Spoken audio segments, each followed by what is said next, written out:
কুমিল্লা ৬ আসনে ইনসাফ ভিত্তিক সমাজ গড়ার প্রত্যয়, মোমবাতি প্রতীকের সমর্থনে ব্যাপক গণসংযোগ ও প্রচারণা।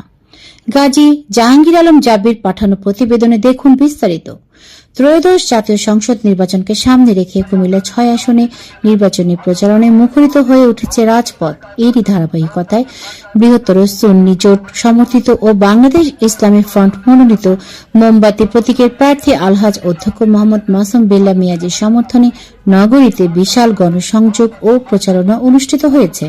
শনিবার সকাল থেকে বাংলাদেশ ইসলামী ফ্রন্ট ও ছাত্র সেনা কুমিল্লা জেলা মহানগর শাখার উদ্যোগে এই কর্মসূচি পালিত হয়। ইনসাফ ভিত্তিক সমাজ ও সমৃদ্ধ বাংলাদেশ গড়ার লক্ষ্যে নেতা কর্মীরা নগরীর টমসন ব্রিজ, গোবিন্দপুর, দৌলতপুর, দিদার মার্কেট এবং কোটবাড়ি বিশ্ব রোড এলাকায় সাধারণ মানুষের কাছে লিফলেট বিতরণ করেন এবং মোমবাতি প্রতীকে ভোট প্রার্থনা করেন।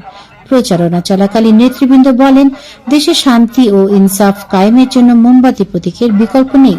তারা ভোটারদের উদ্দেশ্যে আহ্বান জানান, আগামী নির্বাচনে একটি সমৃদ্ধ ও দুর্নীতিমুক্ত বাংলাদেশ করতে যোগ্য প্রার্থীকে জয়যুক্ত করার জন্য এই সময় উপস্থিত ছিলেন বাংলাদেশ ইসলামী ফ্রন্ট কুমিল্লা জেলা কমিটির যুগ্ম সাধারণ সম্পাদক গাজী মোহাম্মদ জাহাঙ্গীর আলম জাবির, জেলার যুগ্ম সাংগঠনিক সম্পাদক মোহাম্মদ তাবাররুক হোসেন মিয়াজি এবং ছাত্র সেনার সাবেক কেন্দ্রীয় সভাপতি মোহাম্মদ আনোয়ার হোসেন সহ জেলা ও মহানগরীর শীর্ষস্থানীয় নেতৃবৃন্দ।